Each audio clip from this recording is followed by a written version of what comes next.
Yes, good evening, and thank you for tuning in to another week with Fathers Who Care. Oh, yes, it is a beautiful day in the neighborhood. And what we're doing now, we're coming to you this evening, sharing some valuable information, letting you know that the West Side is alive and well, particularly in the 37th Ward. And we have with us our guests, our special guests, the aldermen, the committeemen, the chairman of the 37th Ward, and the chairman of the West Side Black elected officials, Alderman Emma Mitts. Now, we're going to talk specific. No, it's my pleasure. You know that. We're going to talk specifically tonight about how can teamwork make the dream work. Now, we've been having some shows lately, and some of the shows we've been talking about some of the things that's going on with redistricting. We've been talking about some things going on with affordable housing. We've been out helping those who are homeless. We've been in the community empowering our young folks. We have an entrepreneurship internship program going on with young people from 16 to 24. We've been blessed to be able to bless some of these young people with weekly stipends for up to 6 weeks. Oh man, we're just doing whatever we can in the neighborhood to help those who are less fortunate. I just believe, Alderman, when we really rally together, amen, and we really allow God to use us to love on our babies, we can change the community. Amen. I know folks are thinking that, going through this pandemic and these other epidemics in the community, you're probably kind of losing your faith. I know you're probably going through some changes where you don't know which way to turn. Well, I'm going to tell you, if you really want to be actively involved in some activities, you need to come out to some of the monthly community meetings with the aldermen. Should be having one on Tuesday, March the 24th from 6 to 8 if you're in the 37th Ward. Thursday, March the 24th from 6 to 8. I'm going to give you the number in a little while that you can call to find out some additional information. We also want you to know that the number here, 773-379-0960. That's the office to the Alderman's North office is 773-379-0960. It's so much stuff that we got to talk about. You see all the paper on our desk. That's because we fit to share some information and we're going to share some opportunities. But first thing we want to do is, Alderman, I really want to say that I'm so happy again to get you back on the show. I always like to get you on the show because I love your passion for the people. I love your zest for getting out there in the community and being about the work. I mean, we've done so many activities together in the ward. I mean, prayer vigils, peace marches, you name them, we've done it. Mm-hmm. I've been with you as you usher in. I do new developments in the community. We got new things coming up with the Amazon delivery station, with the Lawndale, with the Laramie Bank, with the North Lawndale Community Center, with the By the Hands Club. I mean, you name it. We're going to talk about it. We got the terminal station. We got the Chicago Joint Public Safety Training Campus. That's where they're going to be having, like Chicago police folks. First responders training center. And then there's going to be a Boys and Girls Club. I mean, there is just so much going on in the 37th Ward. And I'm just going to tell you flat out, we cannot afford to lose the leadership that the 37th Ward has, because so much is happening in the 37th Ward. You're bringing so many resources to the young people. You're bringing so many resources to the community. And I'm saying it personally that the community needs this and more. So with that being said, again, you're watching Fathers Who Care, and our guest this evening is Alderman Emma Mitts. She's not only just the alderman, she's the committee man, and she's the chairperson. License and Consumer Protection for the City of Chicago. There you have it. So we're going to talk. Chair of the city, the West Side Black elected official. And so we're going to talk about some good stuff. Now I know some of these things already. Yeah, I know. But I want you to tell the group, before we get to talking about all the good stuff you're doing and all of the work you do as an elected official, I want them to know, because I saw you before. I know you're a stepper. I saw you stepping. You are also a stepper. Now, so don't let the years fool you all, because in our age we can step. Back in the day, yeah. Back in the day, I still can do a little bit of it. I got to take a break, but when you have it, you don't lose it. You don't lose it. Yeah. So Alderman, we know that you're the alderman, committee man, and chairperson. But who is Emma Mitts, not the Alderman Emma Mitts, not the elected official. Who is actually Emma Mitts? Emma Mitts is one who grew up in the South, grew up through the integration, segregation, sharecropper, when we talk about our black history, under loving parents. Didn't have a lot, but we had a lot of love in the house. If you didn't work, you don't eat. You had to put the work in. That's the first thing the parents taught you, so that you have the work ethics. Coming to Chicago, going through high school, I made some history there in the family, being the first one black to get on the cheerleader team. You know, that was something big to me back in the day. After integrating in a school and then becoming one of the first blacks in the school to be able to get on the cheerleader squad, gave me motivation. And as I jumped around, I started seeing the sky was the limit. I thought that I could fly. I was able to know my dreams was bigger than I really realized.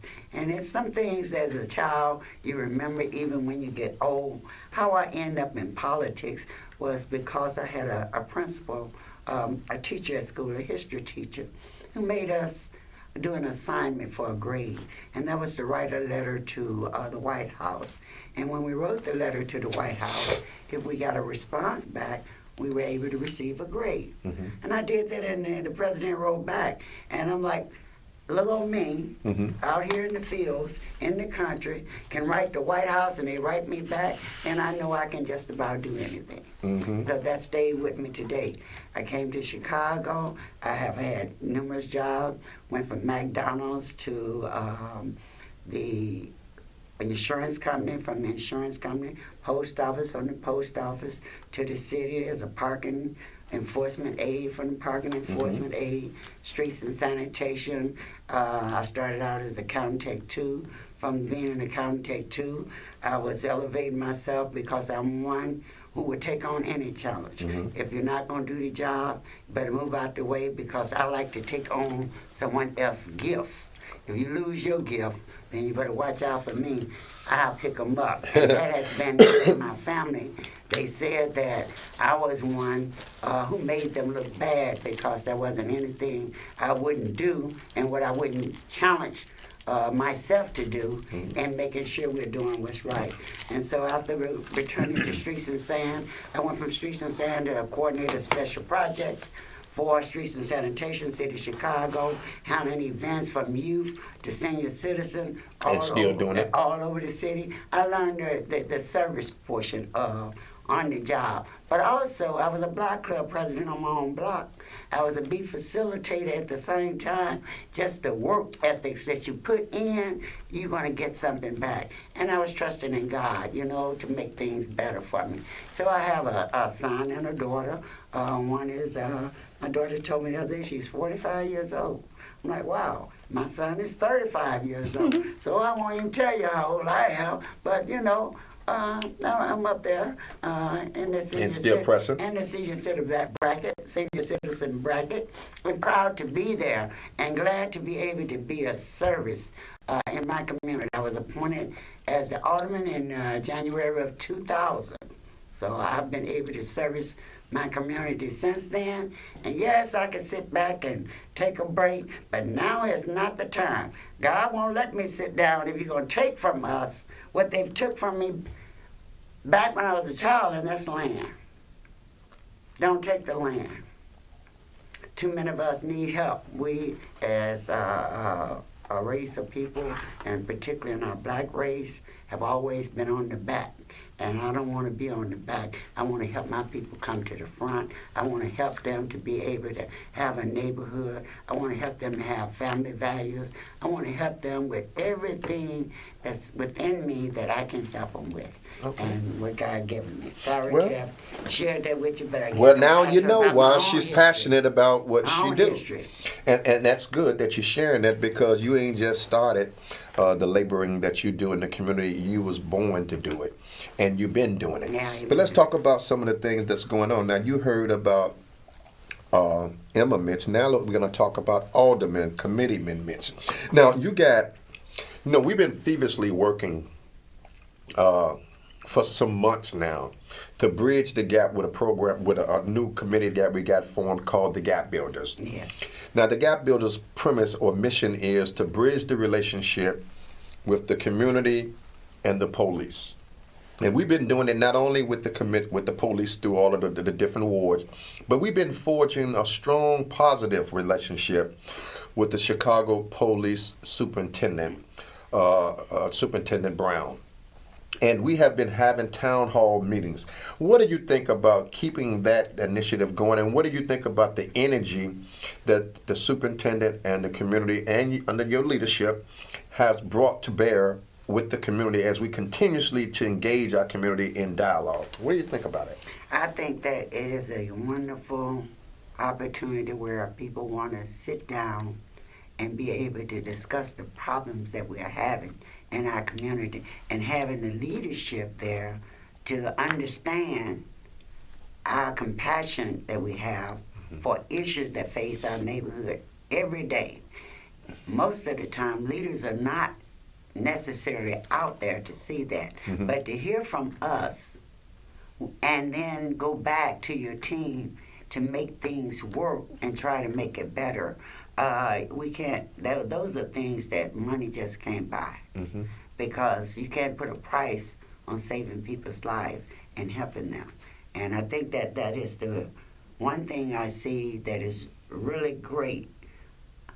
Dealing with the police is not always a bad thing. We have good and bad in everything, but dealing with our superintendent to directly address the issues that we face in our community and getting answers to those questions, such as Reverend Jones, we've been working on some issues that I saw that the police are sort of taking a page out of, and that is to be more open to recruit younger people, younger black men and women on the police force. And that came out of a collaboration of the gap buildings that we were working on, and bringing religious leaders, community stakeholders together, and giving them some ideas on what they should do to try to help to increase the black participation. And we are far the least within the police department, but we are the most who are mostly stopped or arrested by the police. Now, every race in the city want to have someone who look like them represent them. And we're falling short, but I think that there are opportunities that we can do better in that line as well. You have to get rid of that guy. Absolutely. Yes. But thank you, Alderman. I guess folks was trying to call us and check in. Okay. But we're gonna stay on live here, Alderman. Now that was the relationship that we was building with the superintendent. Now we're scheduled to do still building those relationships. Building those relationships, and Absolutely. we have a town hall meeting scheduled at Breakthrough on March the 28th. Yes. And so we're going to keep you informed on that activity that we got planned on March the 28th with the superintendent. And we're going to focus a lot of attention on with the community, but we're also going to bring our young people in now. So our young people can have a direct conversation with the superintendent and talk about what young people are going through. Now, you have a housing stakeholders meetings coming up. Yes. And it's coming up, if I'm not mistaken, on Wednesday the 16th. That's correct. Wednesday's on the 16th from Tell us about that. from 6 to and can 8 anyone o'clock. show up? Yes, anyone can show up. Look, these days and time, my vision reached back and said, why aren't we buying homes? Why are our younger generations not purchasing homes? It's much easier to have a home that you can look at for years to come and pass down rather than to continue to pay rent, because you're paying the same amount. But do they know how to get there? I want to be able to put an event together that give you the beginning and the end, and everything in between, to being a good homeowner. Now, this is happening on Wednesday, March the 16th, correct? Correct. What time? From 6 to 8 o'clock at 4924 West Chicago Avenue. Okay. I'm reaching out to the city, all of the stakeholders who are agency for housing. I even have the commissioner working along with us. There are land that's available, and I think that we need to be able to build on the land rather than to allow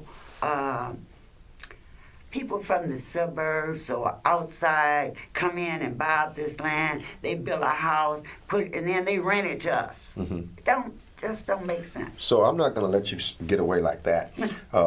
You're talking about building. Now we understand that on the 16th, Wednesday, the 16th. There'll be other resources. You got, and we're going to go there. Okay. You have activities that you've been building in the 37th Ward. I'm just want to go through a few of them, if it's okay. Okay. The Amazon delivery station on Costner and Division. Y'all know that the land. The Laramie State Bank at the old bank building on Laramie and Chicago Avenue. Correct. Austin, the North Austin Community Center at 1815 North Laramie. Correct. The By the Hands Youth Center at 1841 North Laramie. Correct. The Terminal Station at 1334 West Costner. North Costner. The Chicago Joint Public Safety Training Campus, and the Boys and Girls Club, which is right over there at 4433 West Chicago Avenue. You can't miss it. It's been building, and it's been building quickly. It's like when you go around that incinerator. You know where it's at. And then there's the new PCC Community Wellness Center at 5425 West Lake. These are some of the activities. Those are some, because we left out Peaches Restaurant and Clover's, who are also going to be where the Joint Public Safety Training Academy is at. Okay. And that's due to a lot of work. It wasn't just that this popped up overnight.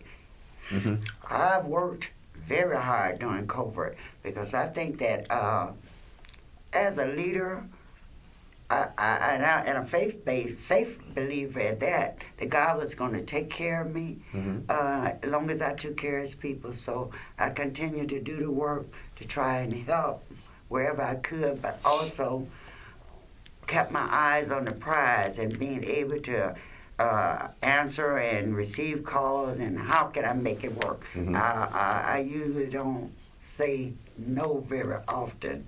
My staff get on me. I'm always trying to figure out, how can we make it work? Well, you know, too much is given, much is required. So, we have to labor for righteousness' sake. I mean, we do know sometimes we just continuously keep on pressing, but that's what he called us to do. Some of us got to press the way for those who don't know the way. I have learned to take a little break every now. Take a break now. I used to didn't know how to do that, but I learned if I took a break, I'd be better able and my mind a little more clear to continue. I got to ask you a question too, though, and I have to. I mean, I had a conversation with Alderman Irvin. He was on the show a few weeks ago, and we were talking about redistricting. What's going on with this redistricting referendum that's being slated? What's happening? Just give it to us. Well, and believe me, that is one of my prime reason to continue to stay on this wall, because right now, as we just mentioned, all of the work that I've done, majority of this work that's in the coalition map will be taking these projects away from me. So all the work that you've done, and the redistricting, and all the work that you've done and continue to do, if this redistricting goes through, what would happen? I would end up basically with a new ward. So wait a minute. Out of 20 years of hard work and labor to build up the 37th ward, I'll end up with a base to start over again. So I don't quite understand. I do understand. Yes, you do. I do understand, but I don't quite understand. Okay. I mean, you're already the alderman of the 37th ward. Correct. And the ward is already zoned for you to work in it, right? Yes, but because of the census. Oh, okay. And hopefully everyone realize every 10 years we are mandated to be recounted in the census to determine the population loss or gain. And in this instance this year, our population decreased and our Hispanic community increased, which is rightfully so for their population increase because we are a welcoming city. Now, based upon the census, we're not putting into place the Voting Right Act. And in the Voting Right Act, it states voting age population to be determined so that you can draw boundaries and also keep communities intact. Okay. Or where candidates can run and represent that But community. is this a done deal? The done deal is not yet because we have to go to a referendum that will be on the ballot in June when we have the election for our governor, our state legislator, our congressman. You will have a ballot, a space on the ballot where there are going to be two maps. One for the Rules Committee and one is going to be for the Coalition Committee. The Rules Committee map, we have 33 as of today elected officials or aldermen on that map that signed off. Right. 33. Right. And opposed, we have 15 of our majority Hispanic, Okay. one African American who have signed off on that map, and I believe one white that Alderman Hopkins, I believe, signed off on the map. So will the community be educated on what's going on? Because obviously they don't know. No, and it's going to cost us a lot of money to make that awareness. It's going to be a lot of money have to be spent. It's an unusual process. It's one I haven't dealt with during the time that I've been in office. I have dealt with the census, but not a referendum. So now we're going to have to make sure that our community is educated about the process so that they can make sure they vote. Votes are going to determine whether we keep 37 ward, the way, and it will include all the projects I've mentioned, and also keep our ward intact where I'm picking up other areas, but it would be basically down toward Madison Street. Okay. And once I educate everyone, and I have community peoples who are looking at this, and we have a caucus meeting tomorrow. Everybody have to put in money to get the message out and get the strategy to run a campaign. So we're going to have a campaign before the election. So listen, the time on the wall is moving rather quickly, but I wanted to put a few things in before we go. First of all, thank you, Alderman, for all the good work you're doing. If you're interested in some of the activities and more information about what's going on with Father Sucare, give us a call at 773-287-5821. Also, we have intern opportunities for young people between the ages of 16 to 24. Give us a call at Father Sucare. Alderman Mitts' office hours are from 9 o'clock to 5 o'clock from Monday to Thursday. Wednesday, on Fridays, it's 9 to 3. Her number at the office is 773-379-0960. There's a town hall meeting that's coming up, a housing town hall meeting on the 16th of March on Wednesday from 6 to 8. She has monthly Zoom community meetings every Thursday from March 24th, 6 to 8. Every fourth Thursday. Every fourth Thursday. And that would be on this the Thursday of March the 24th from 6 to 8. And then you heard about the redistricting initiative. You heard about what's going on. You will get additional information about that. We want you to tune in to us each and every week if you want to know what's going on. We have with us, of course, our alderman, committeeman, and chairperson who's working hard on the west side of Chicago to make things happen.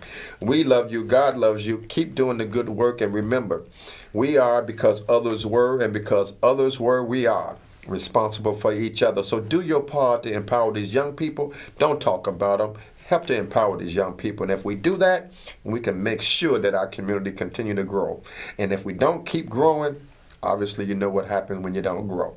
So keep doing the good work. Keep reaching out there to help someone who's less fortunate. And remember, we can do this thing if we work together as a team. Teamwork can make the dream work. And we are together rising to make a difference in our community. So we thank you so much, Alderman. We thank all of you for watching this evening, even on Facebook. Thank you, William. Thank you, Gloria from Mississippi. Thank you, Samantha. Thank you, Leroy from Arizona. So God bless you. Good night. Together. And keep the faith. We'll see you on the other side. Good evening. Thank you. God bless you.